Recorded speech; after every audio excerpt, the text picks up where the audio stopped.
صحابہ کرام رضی اللہ عنہ مجمعین نے نبی کریم صلی اللہ علیہ وسلم سے الفاظ بھی لیے ہیں، آپ سے معنی بھی لیے ہیں، اور آپ نے نبی کریم صلی اللہ علیہ وسلم کی مبارک منشا کو بھی سمجھا ہے کہ اس موقع پر حضور اکرم صلی اللہ علیہ وسلم کے یہ ارشاد فرمانے کی وجہ کیا ہے اور آپ کا مزاج اور آپ کی منشا کیا ہے۔ منشا اور مزاج کو سمجھنے سے آدمی بہت جلد آگے نکل جاتا ہے، اور منشا اور مزاج سمجھ میں آتا ہے صحبت سے۔ صحابہ کرام رضی اللہ عنہ مجمعین جو 1,25,000 کے لگ بھگ 1.25 صحابہ کرام رضی اللہ عنہ مجمعین کی تعداد ہے، تو یہ صحابہ کرام رضی اللہ عنہ مجمعین میں سے ممتاز ترین صحابہ وہ 4 ہیں: حضرت ابو بکر صدیق، حضرت عمر فاروق، حضرت عثمان غنی، حضرت علی المرتضیٰ رضی اللہ عنہ۔ ان 4 کے ممتاز ترین ہونے کی وجہ یہ ہے کہ جو صحبت نبوت ان 4 کو ملی ہے، اس قدر صحبت نبوت کسی اور کو نہیں ملی، اور جس قدر یہ پیغمبر پاک صلی اللہ علیہ وسلم کے خاص شمار ہوتے تھے، اہل مشورہ، اس حد تک اور کوئی نہیں تھا۔ نبی کریم صلی اللہ علیہ وسلم کے تقریباً ہر مشورے کے شریک ابو بکر ہیں، آگے بڑھے تو عمر ہیں، آگے بڑھے تو پھر عثمان ہیں، آگے بڑھے تو علی المرتضیٰ ہے رضی اللہ عنہ اجمعین۔ یہ 4 رسول اکرم صلی اللہ علیہ وسلم کے لائق ترین، معتمد ترین اور قریب ترین قسم کے اشخاص تھے۔ جو مقام ان کا ہے وہ کسی اور کا نہیں ہے، اور رسول اکرم صلی اللہ علیہ وسلم نے انہی کے بارے میں ارشاد فرمایا۔ حضرت سفینہ رضی اللہ تعالی عنہ فرماتے ہیں، سنن ترمذی کی روایت موجود ہے، باب ما جاء فی الخلفاء، آپ جا کر دیکھیں، رسول اکرم صلی اللہ علیہ وسلم نے ارشاد فرمایا، الخلافت فی امتی 30 سنہ، میری امت میں خلافت منہاج نبوت پر یہ 30 سال تک چلے گی، اور اس کے بعد پھر حکومت اور بادشاہت ہوگی۔ یہ 4 خلفاء وہ ہیں کہ جن کی مدت خلافت آپ ملائیں تو 30 سال بنتی ہے۔ حضرت ابو بکر صدیق رضی اللہ عنہ کی خلافت کی مدت ہے 2 سال 3 ماہ اور 10 دن۔ حضرت عمر بن خطاب رضی اللہ تعالیٰ عنہ کی مدت خلافت ہے 10 سال 5 ماہ 21 دن۔ حضرت عثمان بن عفان رضی اللہ تعالیٰ عنہ کی خلافت کی مدت ہے 12 سال اور 11 دن۔ حضرت علی المرتضیٰ رضی اللہ عنہ کی مدت خلافت ہے 4 سال اور 9 ماہ۔ آپ ان سب کو ملائیں گے تو یہ بنے گی 29 سال 6 ماہ 12 دن۔ حضرت حسن بن علی رضی اللہ تعالیٰ عنہ کی خلافت کی مدت ہے 6 ماہ اور کچھ دن۔ جب آپ ان کو ملائیں گے تو یہ بنے گی 30 سال اور 12 دن۔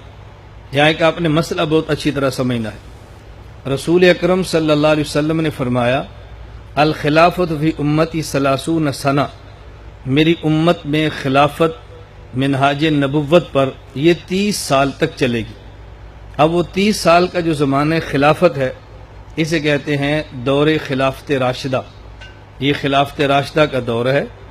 قرآن کریم میں اللہ رب العزت نے فرمایا، وعد اللہ الذین آمنوا منکم وعملوا الصالحات لیستخلفنہم فی الارض، کہ میں اللہ نے تم سے خلافت کا وعدہ کیا ہے کہ میں تمہیں خلافت عطا کروں گا۔ یہ جو منکم کا اس آیت استخلاف میں خطاب ہے، اس کے مخاطب یہی صحابہ کرام ہیں جو اس وقت تک ایمان لا چکے تھے اور مکہ مکرمہ سے ہجرت فرما کے مدینہ منورہ آ چکے تھے۔ ان میں جو خلافت بنتی ہے وہ 4 صحابہ کرام ہیں: حضرت ابو بکر، حضرت عمر، حضرت عثمان، حضرت علی رضی اللہ تعالی عنہم اجمعین۔ ان کی خلافت کے 30 سال اور کچھ ماہ، 29 سال کچھ ماہ اور کچھ دن بنتے ہیں۔ ہمارے جمہور اہل سنت والجماعت کا موقف یہ ہے کہ جب کہا جائے خلفائے راشدین، یہ شریعت کی خاص اصطلاح ہے، اور اس سے یہ 4 صحابہ کرام رضی اللہ عنہم اجمعین مراد ہوتے ہیں۔ یہ ہمارا جمہور اہل سنت والجماعت کا موقف ہے۔ بعض حضرات نے الگ موقف اختیار کیا ہے کہ اس خلافت راشدہ اور خلفائے راشدین میں حضرت حسن بھی شامل ہیں، حضرت عبداللہ بن زبیر بھی شامل ہیں، اور حضرت امیر معاویہ رضی اللہ عنہم بھی شامل ہیں۔ جب آپ سطحی نظر میں ان کی دلیل دیکھیں گے تو آپ سمجھیں گے کہ ان کا موقف بہت قوی اور بہت مضبوط ہے۔ سطحی نظر میں ان کی بنیاد کیا ہے؟ وہ کہتے ہیں تب حضرت حسن رضی اللہ تعالیٰ عنہ یہ بھی 6 ماہ تک خلیفہ رہے ہیں. حضرت عبداللہ بن زبیر بھی کچھ عرصہ تک مکہ مکرمہ میں خلیفہ رہے ہیں. حضرت امیر معاویہ رضی اللہ عنہ کی خلافت کی مدت تو کئی سالوں پر محیط ہے. تو یہ 3 صحابہ کرام بھی ہیں، خلفاء بھی ہیں، اور قرآن کریم نے تمام صحابہ کو فرمایا اولئک هم الراشدون، یہ راشد بھی ہیں، خلیفہ بھی ہیں، راشد بھی ہیں. لہذا ان کی خلافت راشدہ ہے، اور یہ باقی 4 کی طرح خلفاء راشدین میں شامل ہیں. تو ان کو آپ خلفاء نہ مانیں یہ بھی نہیں ہو سکتا، آپ راشد نہ مانیں یہ بھی نہیں ہو سکتا. لہذا یہ تینوں ان 4 کے ساتھ ملائیں تو 7 خلفاء راشدین بنتے ہیں. اب یہ بظاہر اتنی مضبوط دلیل ہے کہ بندہ سمجھتے ہیں ان کا موقع بہت عمدہ ہے اور بات ان کی ٹھیک ہے. میں اس لیے ایک بات عرض کرتا ہوں، اس کو بہت اچھی طرح سمجھ لیں.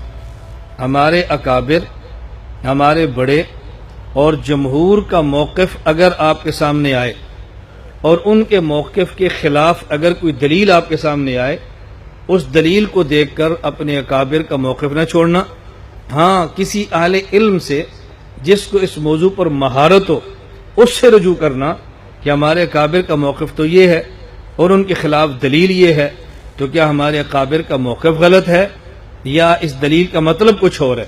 جب آپ اس کی وضاحت مانگیں گے اور دلیل اور اکابر کے موقف سمجھانے والے سے سمجھیں گے تو آپ اس بات کو تسلیم فرمائیں گے کہ ہمارے اکابر کا موقف قرآن کریم اور احادیث مبارکہ یہ شرعی دلائل کے قطعاً خلاف نہیں ہے. یہ ہمیشہ اپنا ذہن بنا لیں، کبھی الجھن نہیں ہوگی. اللہ میں بات سمجھنے کی توفیق عطا فرمائے.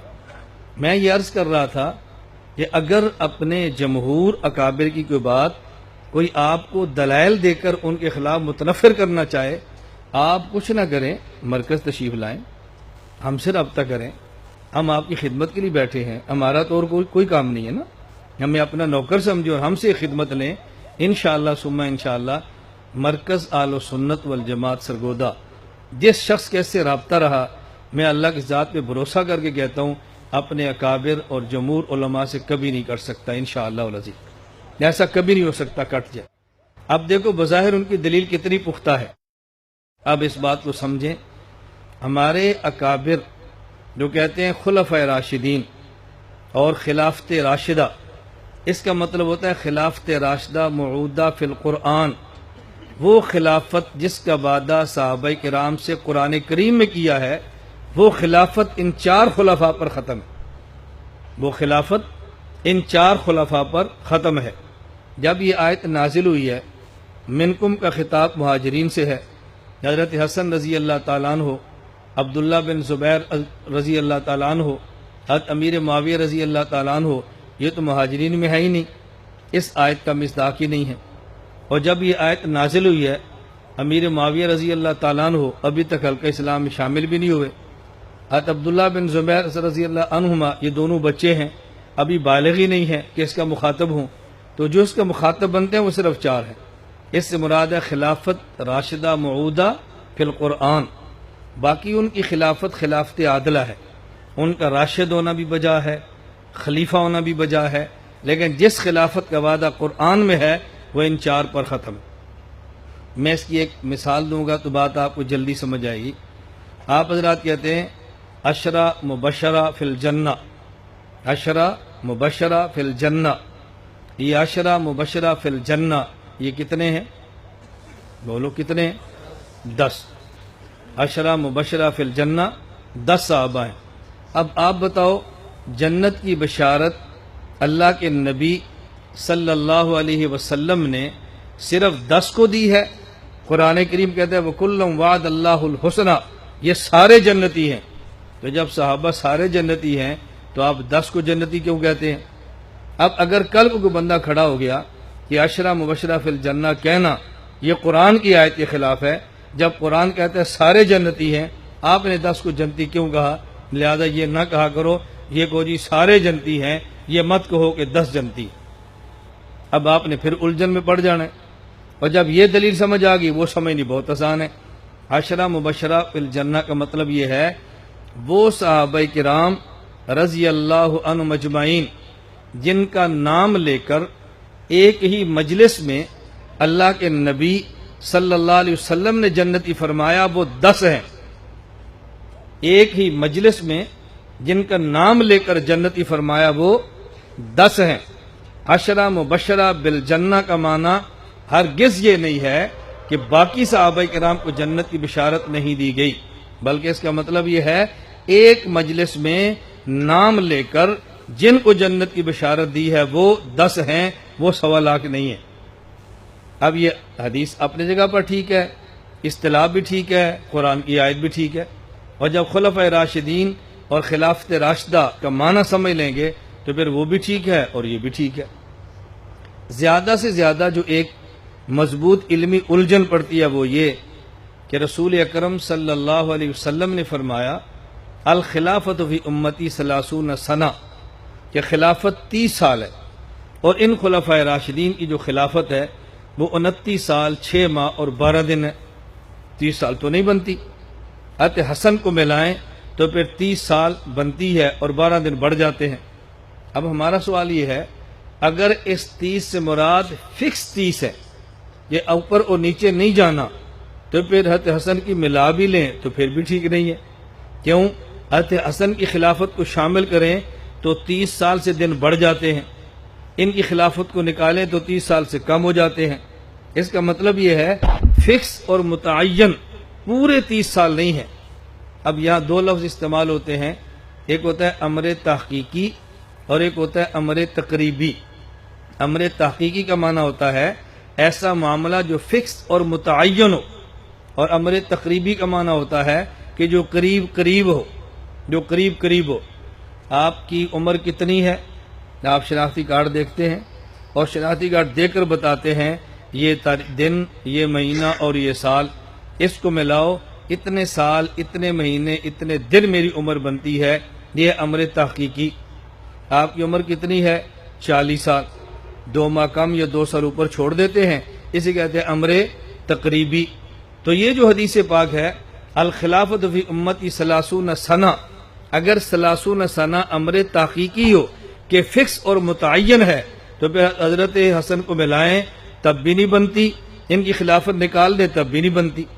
تو آپ کو امر تقریبی ماننا پڑے گا، اور امر تقریبی میں یا آپ ان کو شامل کریں یا آپ ان کو نکال دیں۔ اگر ان کی خلافت کو شامل کرتے ہیں تو پھر وہ اعتراضات آئیں گے جو میں نے آپ کی خدمت میں عرض کی ہیں آیت استخلاف کو لے کر، اور اگر آپ ان کو نکال دیتے ہیں پھر کوئی بھی اعتراض نہیں ہے۔ اس لیے جمہور اہل سنت والجماعت کا موقف قرآن کریم اور حدیث پاک کے خلاف نہیں ہے، بلکہ ان کا موقف قرآن کریم اور حدیث پاک کے مطابق ہے۔ لا الہ الا اللہ، لا الہ الا اللہ، لا الہ